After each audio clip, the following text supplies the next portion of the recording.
Self-awareness can save your life. Buddy Check is proudly supported by these fine sponsors. Local news matters. See the change for yourself tonight on KC24 News.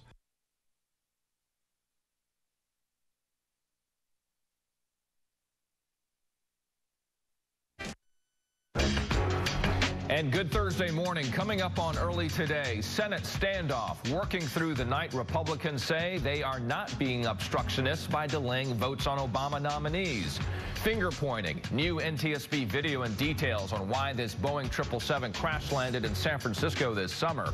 A developing story aboard the International Space Station as scientists scramble against time. Plus, NBC's Miguel Almaguer treks to the scene of a Sub-Zero rescue. It is Thursday, December 12th. Early Today starts right now.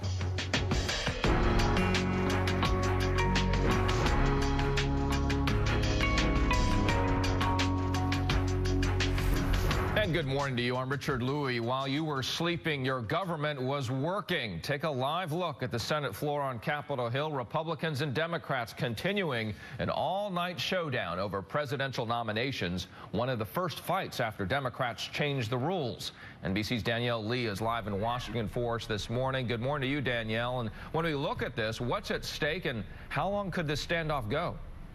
Richard, good morning. Well, really a couple things are at stake here. For one, whether or not these people actually get confirmed. The other reality is this isn't the only thing the Senate has to do before the year is up, and it's going to affect the other things that they need to get done. This could last easily until Saturday, but Senate Majority Leader Harry Reid is determined to go as long as it takes, even if that means until Christmas. Now, if you take a live look at the Senate, you can see that John Cornyn of Texas is on the floor right now. They have been taking turns throughout the night. Two of the big nominees they were trying to get through and that they're trying to get through. One is Nina Pillard, who was actually confirmed just after 1 this morning to the D.C. Circuit Court.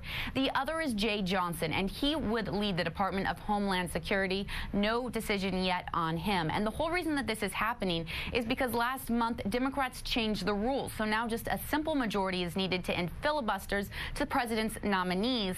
And now Republicans are weakened, so they're using everything they have, every minute they have, to consider all of these nominees. And Reid says they're going to work straight through until all of that is done. Richard? Danielle Lee, thank you so much. Also today, a vote on that bipartisan budget deal. Many on both sides believing the House will pass the budget constructed by Republican Congressman Paul Ryan and Democratic Senator Patty Murray. But outside hardline conservatives say it stunts growth, and Democrats worry it does nothing for expiring unemployment benefits.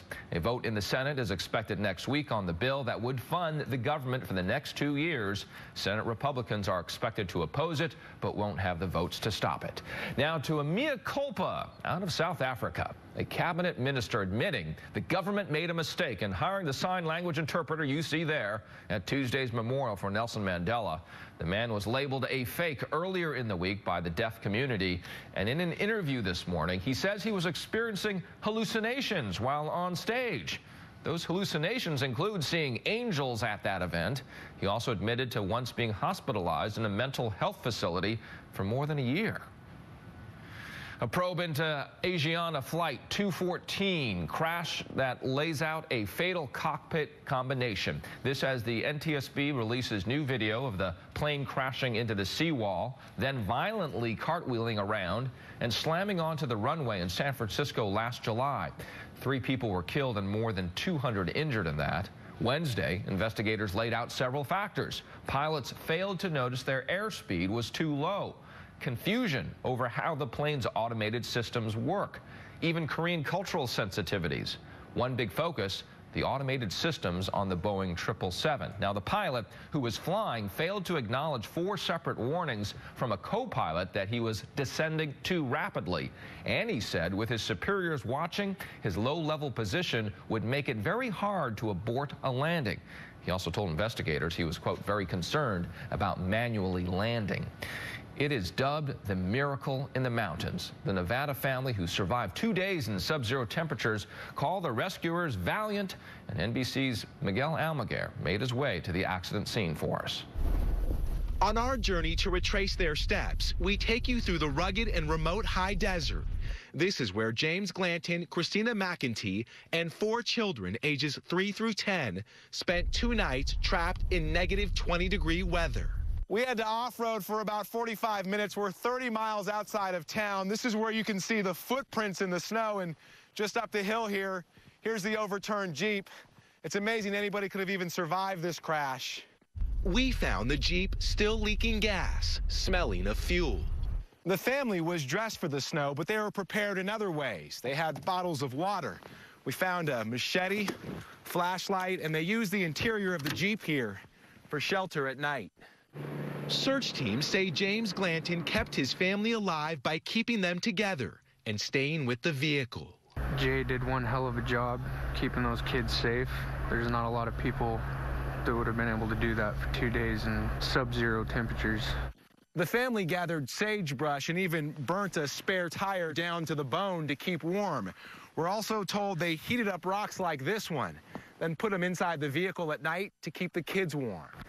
And that was NBC's Miguel Almaguer reporting for us. A crippled cooling system could set the stage for another spacewalk on the International Space Station. NASA is currently mapping out a strategy to fix the cooling pump after a faulty valve forced a shutdown. The repair job could become risky if a spacewalk is the only way to fix it. A spacewalk last July was cut short after a leak in the astronaut's suit caused his helmet to fill with water up to his ears. The 6 astronauts on board are not in immediate danger. A Texas teen drives drunk, kills 4 people, and admits to it. Now it's his sentence that's also drawing outrage. A juvenile court judge sentenced 16-year-old Ethan Couch to 10 years probation and rehab. Reportedly, the child's lawyer argued here he had, quote, affluenza, meaning the teen's family allegedly thought wealth brought privilege and no consequences. Prosecutors sought the maximum sentence of 20 years in that June crash. The teen's attorneys argued for treatment instead of jail time. One prosecutor predicting the teen would be involved in another tragedy in the near future. All right, let's turn to weather right now. An Arctic blast of cold air has triggered a band of lake-effect snow across the Great Lakes region. Some areas expect up to 4 feet of the white stuff before the end of the week. This video is from Oswego County in New York, showing near whiteout conditions on the roads. And Bill Cairns, when you got that stuff, I don't know how they stay inside, right? Yeah, it's so cold, and so one spot reported 50 inches of snow in 2 days. 50 inches. Whew. I mean, that's a lot. Let's talk about the temperatures, because the cold air just came down. It's been with us in the west for a while. It's another chilly morning. San Francisco's there at 39, Seattle at 34. Of course, we're not as cold as Chicago, who's at 2 degrees this morning, but the temperatures are still cold in the Intermountain West, too. And this is kind of the end of it. We're starting to see a warming trend. Notice Montana's now at 32 degrees. We're at 61 in Phoenix, 51 in L.A. So at least the desert Southwest has really gotten rid of some of the really bitter cold. And the 24-hour temperature map, big differences. Look at Phoenix, 17 degrees warmer this morning right now than at this time yesterday, and 6 degrees warmer in Medford. So the warming trend, we're heading in the right direction. There's a weak storm trying to push down to the Pacific Northwest. It's not going to have a lot of influence, but it will bring a little bit of light rain. And we mentioned those snow bands before. There's the look of them. They're going to head up towards Buffalo, New York a little later on today. So as far as the snow goes in the Northwest, I mentioned this isn't a big ordeal with this storm. Again, just in the northern, extremely northern portion of the Cascades outside of Bellingham could get a little bit of snow, enough to make some trouble on some of those roads that weave their way inside the mountains, but none of the major highways should see much of an issue. In Spokane, Washington, not much for you either. Looks like just maybe a tiny bit of snow, maybe enough to maybe shovel or take a little broom out with. That's about it. That's your national forecast. Now here's a look at the weather outside your window. So today in the Northwest, again, not a lot of rain with this system coming on shore, but the clouds will prevent temperatures from warming up much. San Jose, California, that's 60 and sunny. Will probably feel a little warm compared to how chilly it's been lately. And who knows, this probably is a good chance this was the coldest air the West will see, the Intermountain West in California, maybe all winter. Well, little broom snow is always fun. You get to get out there, throw a couple of snowballs, right? It's easy. That's the key point. 2 major setbacks for same-sex couples. And why is this man walking with 800 pounds on his feet? You're watching Early Today. Richard Luke. This Duracell truck has some very special power.